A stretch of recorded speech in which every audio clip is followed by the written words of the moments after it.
अस्सलाम वालेकुम नाज़रीन, उम्मीद है आप सब खैरियत से होंगे। प्रोग्राम एडिक्शन प्रिवेंशन में खुश आमदीद। नाज़रीन, वैसे तो हम सब्सटेंस की प्रिवेंशन पे बात करते रहते हैं, जिसमें मैं आपको बताता रहता हूं कि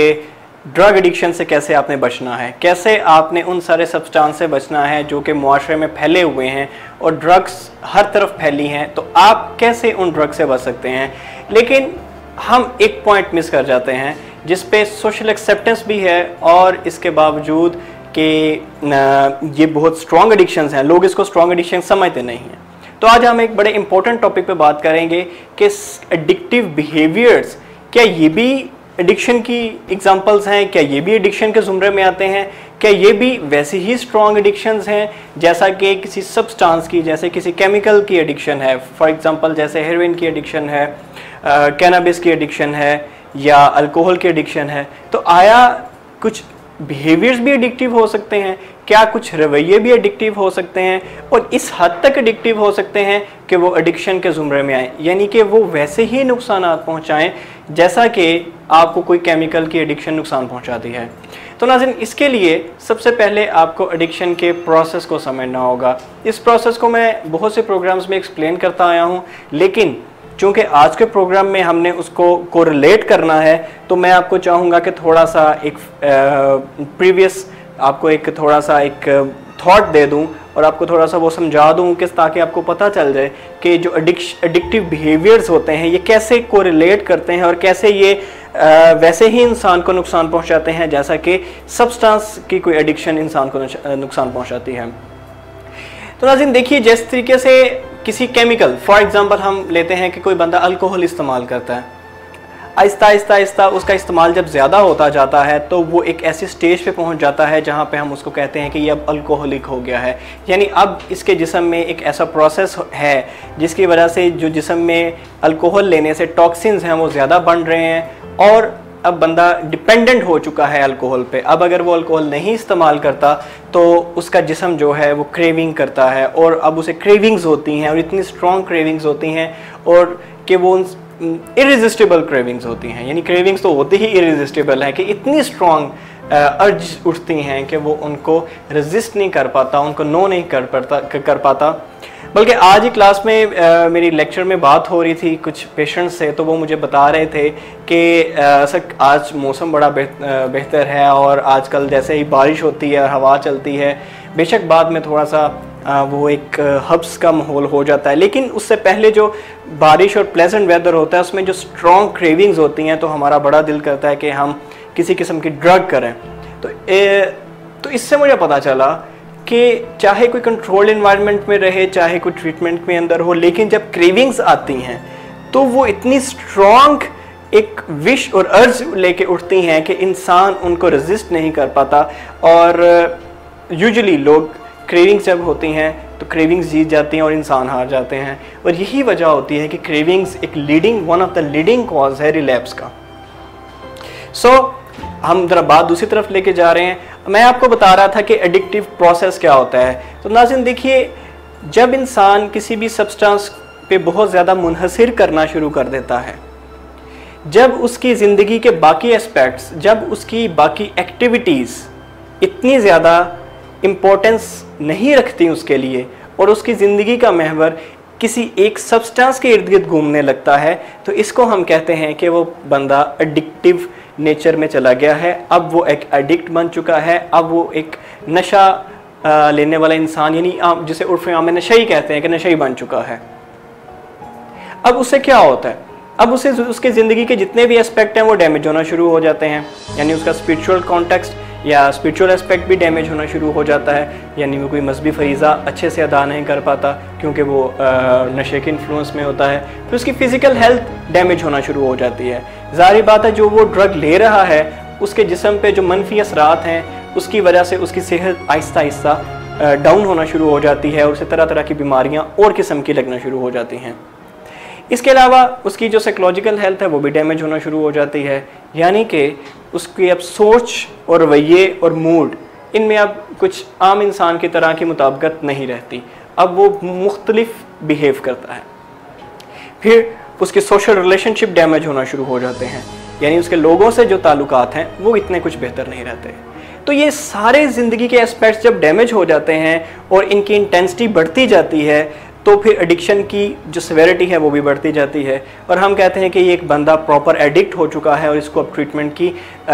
इंतहाई ज़रूरत है। वैसे तो एडिक्शन जितनी अर्ली स्टेज पे पकड़ी जाए और जितनी जल्दी इसका ट्रीटमेंट करवा लिया जाए उतना ही इंसान बेहतर और हेल्दी रिकवरी में रह सकता है। और जितना देर किया जाए, जितनी देर करे कोई एडिक्शन की ट्रीटमेंट में, जब वो एडिक्ट बन चुका है या उसके साइन एंड सिम्टम्स उसमें आ रहे हैं और वो प्रोफेशनल हेल्प सीख नहीं करता तो अब प्रॉब्लम बढ़ती जाएगी और जितना ज़्यादा अरसा वो इस प्रॉब्लम में रहेगा उतना ज़्यादा मुश्किल हो जाएगा कि उसकी एडिक्शन से उसको निजात दिलाई जा सके और उसको एक हेल्दी रिकवरी में लंबे अरसे तक रखा जा सके। जहाँ मैंने आपको ये प्रोसेस बताया सारा कि एक केमिकल एडिक्शन में ये होता है जब कोई सब्सटेंस इस्तेमाल करता है, जैसे लेट्स से मैंने आपको अल्कोहल की मिसाल दी, इसी तरीके से नाज़रीन रवैयों की एडिक्शन भी होती है, बिहेवियर्स की एडिक्शन भी होती है। यानी कि हमें वो ऐसा लग नहीं रहा होता कि एक बंदे ने केमिकल सब्सटेंस इंड्यूस किया हुआ है, लेकिन वो बंदा प्रॉपर एडिक्शन में होता है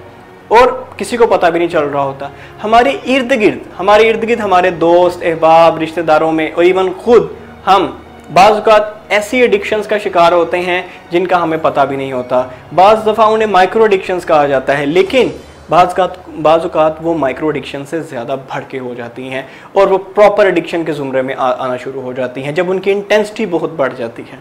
आगे चल के मैं आपको एक्सप्लेन करता हूँ। चलें एग्ज़ाम्पल लेते हैं। क्या आपने आजकल लोगों को देखा नहीं है कि वो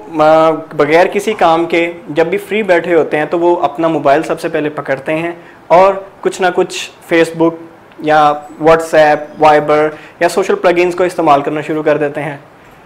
यानी कि कोई काम है भी नहीं, कोई ज़रूरत भी नहीं, कोई इम्पोर्टेंट मैसेज भी नहीं, कुछ आपको मैसेज किसी को सेंड करना भी नहीं, लेकिन फिर भी एक फितरती बिहेवियर है कि जब भी आप फ्री बैठे हों, और इवन लोग बाथरूम में भी अपना मोबाइल लेके जाते हैं, यानी वो बाथरूम में बैठ के आराम से अपने काम भी नहीं कर सकते जब जिस काम के लिए वो बाथरूम में जाते हैं, बल्कि वो मोबाइल इस्तेमाल कर रहे होते हैं। और कुछ लोग इसको बड़ा कंपल्सरी कहते हैं कि इसके बगैर तो वो अच्छे से बाथरूम में वक्त भी नहीं गुजार सकते। ये भी एक एडिक्टिव नेचर है, इसे हम स्क्रीन एडिक्शन कहते हैं कि आप सुबह उठने से लेकर रात सोने तक, यानी जब आपकी आंख खुलती है और जब आपकी आंख बंद होती है, इसका मुराद ये नहीं कि आपके मैं जिंदा या मरने की बात कर रहा हूँ, यानी जब आप सुबह उठते हैं और जब फिर आप सारा दिन गुजारने के बाद रात को सोने के लिए बेड पे जाते हैं और आखिरकार आपकी आंख लगती है, तो जो दिन में उठ के सबसे पहला लोग काम करते हैं मोस्टली वो अपने मोबाइल की स्क्रीन देखते हैं, और जो रात को सोने से पहले अपना काम करते हैं वो भी ये करते हैं कि अपनी मोबाइल की स्क्रीन देखते हैं। तो ये जनरल बिहेवियर्स बनते जा रहे हैं, लेकिन अनफॉर्चुनेटली ये एडिक्टिव बिहेवियर्स हैं। यानी एडिक्टिव बिहेवियर्स क्या होते हैं, ये मैंने आपको प्रोग्राम के अभी स्टार्ट में बताया कि ऐसे रवैये जो कि हमारी ज़िंदगी में फिर या कोई भी ऐसी एक्टिविटी जो हमारी ज़िंदगी का महवर मरकज़ बन जाए और हमारी ज़िंदगी के जो दूसरे एस्पेक्ट्स हैं वो डैमेज होना शुरू कर दें, यानी प्रायोरिटीज़ बदल जाएं और जो हमारी ज़िंदगी में जितनी भी अहम चीज़ें हैं, जितनी भी प्रायोरिटीज़ हैं, जितने भी अहम काम हैं वो एक साइड पे हो जाएं और एडिक्शन या वो एक्टिविटी टॉप पे आ जाए और इंसान किसी चीज़ को भी सोचे समझे बगैर, उसके नुकसानात को सोचे समझे बगैर वो काम कर लेता है। उसका सेल्फ कंट्रोल उस पर नहीं रहता, यानी कभी दिल नहीं भी करता लेकिन फिर भी अनकॉन्शियसली ऐसी हैबिट डेवलप हो चुकी होती है कि इंसान वो काम कर लेता है, उसका कंट्रोल ही नहीं उस पर रहता और बड़ी आसानी से कर लेता है। नुकसान भी बाद में होता है लेकिन फिर भी इंसान वही करता है। अब मुझे बताइए कि आपने भी मोबाइल इस्तेमाल करते होंगे, आप रोज़ाना मोबाइल इस्तेमाल करते होंगे, एक जनरल एक हमारी एक ज़रूरत बन चुकी है मोबाइल, लेकिन क्या आपने नहीं देखा कि हमारे बिहेवियर्स मोबाइल के मतलब क्या हैं? क्या आपने ये नहीं देखा कि स्क्रीन्स के मतलब, कंप्यूटर लैपटॉप की स्क्रीन्स के मतलब, टीवी स्क्रीन के मतलब एक स्क्रीन एडिक्शन प्रॉपर हमें हो चुकी है कि हम अब स्टडीज़ से यानी नोट्स से, बुक्स से पढ़ना पसंद नहीं करते। क्या आपने देखा नहीं कि स्टूडेंट्स भी अब टैब पे पढ़ रहे होते हैं, लैपटॉप पे पढ़ रहे होते हैं, असाइनमेंट्स जो हैं वो भी लैपटॉप पे होती हैं, इवन नोट्स भी अगर बनाने हो क्लास में तो वो भी हम मोबाइल पे बना रहे होते हैं। ये इससे पता चलता है कि टेक्नोलॉजी बढ़ रही है, लेकिन साथ में हमारी इनसाइट भी कम हो रही है। हम ये नहीं सोच रहे कि ये जो रवैये हैं ये कहाँ तक जा सकते हैं। यही तो एडिक्शन होती है कि लोगों को पता नहीं होता कि वो किस तरफ जा रहे हैं। अब मुझे बताइए, जिस बंदे ने पहले दिन अल्कोहल इस्तेमाल की हो, क्या उसने इस नीयत से इस्तेमाल की थी कि वो अल्कोहलिक मान जाएगा? क्या उसने चर्स गर्द अगर इस्तेमाल किया तो इसलिए इस्तेमाल किया था कि वो एक दिन चर्सी कहलाए? क्या उसने हेरोइन इसलिए इस्तेमाल की पहले दिन के वो एक हेरोइनची एक दिन कहलाए? नहीं, ऐसा नहीं होता। एक्चुअल में ये होता है कि आहिस्ता आहिस्ता ये ग्रेजुअली एडिक्शन इंसान को अपने जाल में घेर लेती है और उसके बाद उससे निकलना आसान नहीं रहता, बल्कि तकरीबन नामुमकिन हो जाता है कुछ केसेस में। तो बात एडिक्टिव बिहेवियर्स में भी यही है कि एडिक्टिव बिहेवियर्स में भी, जैसे मैंने मोबाइल की आपको एग्जांपल दी कि मोबाइल इस्तेमाल करना सुबह से शाम तक और बिला वजह इस्तेमाल करना, और जब भी फ्री टाइम मिलना तो सबसे पहले मोबाइल निकाल के इस्तेमाल करना। आपने देखा नहीं कि घरों में जब सभी बैठे होते हैं, टीवी लगा होता है और हर कोई अपने अपने मोबाइल इस्तेमाल कर रहा होता है, या अगर कोई टेलीविज़न मैच लगा हुआ है तो हम मैच बड़े शौक से देख रहे होते हैं, यानी फैमिली में बैठे हैं या इवन फ्रेंड्स में बैठे हैं। लेकिन जैसे ही ब्रेक आती है हर कोई अपना मोबाइल निकालता है और स्टेटस कोई ना कोई अपलोड करना शुरू कर देता है। सो हम स्क्रीन एडिक्शन में इतना इन्वॉल्व हो चुके हैं, इतना ज़्यादा हमने इसको एडिक्टिव बिहेवियर बना लिया हुआ है कि हमारी प्रायोरिटीज़ जो हैं बाज़ औक़ात जो दूसरे कामों की हैं वो भी पीछे रह जाती हैं और हम इसको अनकॉन्शियसली करते हैं। लेकिन किसी ने ये नहीं सोचा होता कि वो स्क्रीन एडिक्ट बन जाए। किसी ने ये नहीं सोचा हमें कभी भी, वो कोई बंदा इसलिए मोबाइल इस्तेमाल नहीं बार बार करता कि वो एडिक्ट बन जाए या उसका कंट्रोल उस पर ना रहे। इंसान की नेचर है कि हम दूसरों को कंट्रोल करना चाहते हैं, लेकिन हम दूसरों को कंट्रोल नहीं कर सकते। लेकिन एडिक्शन के मामले में इंसान की जो नेचर है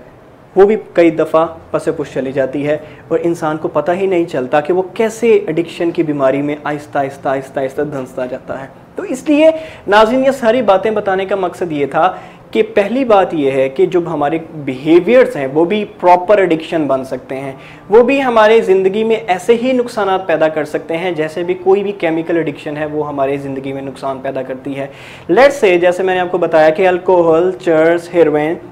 कोकेन और तरह के जो नशे हैं ये सभी जैसे ज़िंदगी के मुख्तलिफ एरियाज़ को डैमेज करते हैं, इसी तरीके से कोई बिहेवियर जब एडिक्टिव हो जाता है तो वो भी हमारे ज़िंदगी के सारे एस्पेक्ट्स जो हैं उनको डैमेज करना शुरू हो जाता है और हमारी प्रायोरिटीज़ बदलना शुरू हो जाती हैं, सेल्फ कंट्रोल लूज़ होना शुरू हो जाता है। तो एडिक्शन किसी भी चीज़ की हो सकती है, एडिक्शन सब बिहेवियर की भी हो सकती है, एडिक्शन आपको किसी केमिकल की भी हो सकती है। तो ज़रूरी ये है कि आपको इन्फॉर्मेशन हो, आपको हर चीज़ के बारे में इन्फॉर्मेशन हो कि कौन सी चीज़ एडिक्शन की तरफ ले जा सकती है, कैसे ले जा सकती है। यही तो एडिक्शन प्रिवेंशन की एजुकेशन है, यही तो रिफ्यूज़ल स्किल्स की एजुकेशन है कि आपको इतनी इंसाइट हो, आपको इतनी एजुकेशन हो कि आपको पहले ही पता हो कि मैं जो करने जा रहा हूँ या मैं जो करने जा रही हूँ क्या ये मुझे कहीं एडिक्शन की तरफ तो नहीं ले जाएगी, क्या ये मुझे एडिक्ट तो नहीं बना देगी, ये क्या मुझे ये रवैया सेल्फ कंट्रोल मेरा लूज तो नहीं अपने आप से करवा देगा। ये सब सोचने की ज़रूरत होती है। तो जब भी आप कोई बिहेवियर, कोई एक्टिविटी परफॉर्म करने जाते हैं और जो आप यूजुअली रोज़ाना बेस पे करते हैं, जनरली जो आप रूटीन में करते हैं, उसके बारे में आपको ये ज़रूर इंसाइट होनी चाहिए, बड़ी स्ट्रॉन्ग इंसाइट होनी चाहिए कि आया इस पे मेरा सेल्फ कंट्रोल है, और अगर है तो किस एक्सटेंट पे है। और फिर आपको ये पता होना चाहिए कि क्या मेरा इस पे से कंट्रोल लूज़ तो नहीं हो रहा, और फिर आपको ये भी पता होना चाहिए कि कितना कंट्रोल लूज़ हो चुका है। सो अगर आपको लगे कि मेरा कंट्रोल किसी एक्टिविटी से बहुत ज़्यादा लूज़ हो चुका है तो फौरी तौर पे मदद हासिल कीजिए, प्रोफेशनल मदद हासिल कीजिए। खुद ही तीर तुके मत चलाइए, बल्कि बाकायदा तौर पे प्रोफेशनल हेल्प लीजिए, सो दैट कि आप फौरी तौर पे उस एडिक्टिव बिहेवियर से निजात हासिल कर सकें। क्योंकि अगर आप एडिक्टिव बिहेवियर्स को जारी रखेंगे तो ये एक जाल बुन लेंगे, एक के बाद दूसरा बिहेवियर, दूसरे के बाद तीसरा बिहेवियर, और इंसान की जो नेचर है ओवरऑल एडिक्टिव नेचर बन जाएगी। तो इसलिए इस प्रोग्राम को ज़रूर देखिए। इस प्रोग्राम में मैं आपको यही बताता हूँ कि एडिक्शन प्रिवेंशन कैसे करनी है, कैसे आपने पहले ही नशे पे लगने से बचना है। सो बात बताने वाली ये है जो इम्पोर्टेंट है सबसे, कि हमें इतना इंसाइटफुल होना चाहिए, हमें इतना एजुकेटेड होना चाहिए, हमें नशे के बारे में हर चीज़ का पता होना चाहिए कि नशा कौन सा होता है, कैसे होता है और क्यों होता है और हम कैसे उसे बच सकते हैं। बाज़ का लोग मुझसे क्वेश्चन करते हैं कि आप जिस डिटेल में बताते हैं उससे तो जिन नशों का बच्चों को नहीं भी पता, उन्हें उस नशों का भी पता चल रहा है और उन्हें तरीक़ों का भी पता चल रहा है कि नशे ऐसे होते हैं, ऐसे होते हैं, इस चीज़ में भी नशा होता है। लेकिन बात सोच की है। अगर आप इस डायरेक्शन में सोचते हैं कि ये नॉलेज होगी तो मैं इससे बच सकूँगा। बहुत से लोग नशे में सिर्फ इसलिए लग जाते हैं क्योंकि वो किसी एक्टिविटी को नशा समझ नहीं रहे होते। बाज़ औक़ात लोग सिगरेट को नशा नहीं समझ रहे होते, बाज़ औक़ात लोग शीशा पीने को नशा नहीं समझ रहे होते, नस्वार को, गुटखा खाने को, इसको नशा नहीं समझ रहे होते। और जिस वे से वो खा रहे होते हैं, जिस वे से वो इस्तेमाल कर रहे होते हैं, उन्हें हार्म रिडक्शन का नहीं पता होता। इससे वो अपने आप को इतना नुकसान पहुंचा लेते हैं, ऐसी मौजी मर्ज़ लगा लेते हैं जैसे HIV एड्स है। तो फिर ये एजुकेशन तो ज़रूरी है, सभी को पता होना चाहिए कि नशा क्या होता है और इससे कैसे बचा जा सकता है। तो अगर आप ऑप्टिमिस्ट होकर सोचें, अगर आप अच्छी डायरेक्शन में सोचें, तो आपको प्रिवेंशन की सारी नॉलेज होना चाहिए। ना सिर्फ आपको बल्कि आपके सारे प्यारों को जो आपके इर्द गिर्द हैं उनको भी एडिक्शन प्रिवेंशन की एजुकेशन होनी चाहिए। और उसके लिए आप हमारा प्रोग्राम जो विलिंग वेज पे हर मंगल को 5 से 6 बजे तक होता है, आप इसको ज़रूर देखा करें और इसमें कमेंट्स किया करें। और आप अपने क्वेश्चंस इनबॉक्स में हमें भेज सकते हैं सो दैट कि हम आपको सारी, अगर आपको कुछ लगता है कि मैं आप एडिक्शन की तरफ जा रहा हूं या मैं नहीं बच पा रहा या आप कोई स्पेसिफिक स्किल पूछना चाहते हैं तो भी आप हमें लिख सकते हैं। तो नाज़रीन, ये था आज के प्रोग्राम में मैं आपको जिसकी तरफ बताना चाह रहा था। अब चलते चलते कुछ मैं आपको मज़ीद चीज़ें बता दूं कि जो लोग किसी सब्सटेंस को इस्तेमाल करते हैं, ये बड़ा इंपॉर्टेंट एक पॉइंट है जो मैं आपको बताना चाह रहा हूँ कि जो लोग सब्सटेंस इस्तेमाल करते हैं और उसके एडिक्ट बन जाते हैं और जब वो उसको छोड़ देते हैं, यानी वो एक रिकवरी में चले जाते हैं, तो बाज़ औक़ात वो बड़ी अच्छी रिकवरी में होते हैं, लेकिन सिर्फ देखने की हद तक। इंटरनली या उनकी हद तक अगर उनसे पूछा जाए तो वो इतने खुश नहीं होते, या अगर वो खुश होते हैं तो उन्होंने कुछ ऐसे बिहेवियर्स अपना लिए होते हैं जो कि एडिक्टिव होते हैं और उनका प्लेयर जो एडिक्शन का प्लेयर है उन्हें उन बिहेवियर्स, माफ़ कीजिएगा, तो उस बिहेवियर्स में उन्हें मिल रहा होता है। जैसा कि मेरी एक पेशेंट थी, वो बता रही थी कि मैं स्ट्रॉबेरी बहुत ज़्यादा खाती हूँ और मैं ना रोज़ाना मिलें तो भी मैं खाती हूँ, गर्मी हो सर्दी हो, जब से मैं रिकवरी में हूँ मैंने स्ट्रॉबेरी को ज़रूर खाना है। अब जनरली देखा जाए तो स्ट्रॉबेरी खाना किसी को बुरा नहीं लगेगा, लेकिन जब आपका कंट्रोल लूज़ हो जाए, अगर आप एडिक्शन की डेफिनेशन को जहन में रखें, जब आपकी सेल्फ कंट्रोलेबिलिटी उस पर ना रहे, जब आपकी प्रायोरिटीज़ बदल जाएं, जब आपकी ज़िंदगी का महवर एक चीज़ बन जाए यानी स्ट्रॉबेरी, तो फिर वो एडिक्शन बन जाती है। लेकिन अगर आप तब केमिकल सब्सटेंस इस्तेमाल नहीं भी कर रहे, तब भी अगर आप एडिक्टिव बिहेवियर में हैं तो यू आर रिलैप्स्ड, अनफॉर्चुनेटली, कि आप रिलैप्स कर चुके हैं और एक्सटेंट बदल चुकी है, लेकिन नेचर ऑफ एडिक्शन जो है वो अब बदलने के बावजूद आप जो है एडिक्शन की तरफ चले चुके हैं और अब आपको प्रोफेशनल हेल्प की ज़रूरत है। और बहुत से लोग, बहुत से रिकवरी पर्सन्स मैंने ऐसे देखे हैं जो कि एडिक्टिव बिहेवियर्स का शिकार होते हैं और एडिक्टिव बिहेवियर से आहिस्ता आहिस्ता वो दोबारा केमिकल सब्सटेंस के एडिक्शन में आ जाते हैं, क्योंकि वो एक लंबा प्रोसेस है जो मैं पहले पिछले प्रोग्राम्स में बताता रहा हूँ कि प्लेयर फिर उतना नहीं मिलता और ग्रेजुअली आहिस्ता आहिस्ता आहिस्ता क्रेविंग्स बढ़ती जाती हैं और प्लेयर ना मिलने की वजह से इंसान जो है दोबारा उसी केमिकल की एडिक्शन को ढूंढता है, उसी केमिकल की एडिक्शन को मांगता है जो वो पहले करता था। ये सारे पॉइंट्स हैं जो मैंने आपको एडिक्टिव बिहेवियर्स के बारे में बताए कि हमारी ज़िंदगी में बहुत से ऐसे हम काम कर रहे होते हैं जो कि हमें लग नहीं रहा होता कि ये एडिक्टिव हैं या इनकी नेचर एडिक्टिव है और हम वो करते जा रहे होते हैं। आपको बहुत ज़रूरत है, हम सबको बहुत ज़रूरत है कि हम अपनी ज़ात में वो सारे बिहेवियर्स को तलाश करें, आइडेंटिफाई करें जो कि एडिक्टिव हो सकते हैं। मैं आप सबसे ये गुजारिश करूंगा कि प्रेजेंटली आप किसी दिन बैठ के बड़े तसल्ली से सोचें कि मेरी कौन कौन सी ऐसी एक्टिविटीज़ हैं, मेरे कौन कौन से ऐसे बिहेवियर्स हैं जिन पे मेरा कंट्रोल जो है वो इतना ज़्यादा नहीं है, या कुछ ऐसी एक्टिविटीज़ जिन पे मैं अपना कंट्रोल मुकम्मल तौर पे ख़त्म कर चुका हूँ या कर चुकी हूँ। सो फिर आपको पता चलेगा कि मेरे कौन से बिहेवियर्स एडिक्टिव हैं, कौन से बिहेवियर्स मेरे ठीक हैं, कौन सी एक्टिविटीज़ मुझे करनी चाहिए, कौन सी एक्टिविटीज़ मुझे नहीं करनी चाहिए। तो नाज़रीन, आज के प्रोग्राम में मुझे उम्मीद है कि आपको समझ आई होगी कि और आपको हैरानगी भी हुई होगी कि बहुत से ऐसी चीज़ें होती हैं जो कि आमतौर पे एडिक्शन नहीं कहलाती या लोगों को कबूल होती हैं, लेकिन वो होती एडिक्शंस हैं। तो इन पर गौर कीजिएगा। मुझे उम्मीद है कि आप सबको ये प्रोग्राम पसंद आया होगा। इसके बारे में कोई भी फीडबैक देनी हो आप मुझे इनबॉक्स में दे सकते हैं। इंशाल्लाह अगले मंगल को फिर दोबारा मुलाकात होगी। तब तक के लिए इजाज़त दीजिए। अल्लाह हाफ़िज़।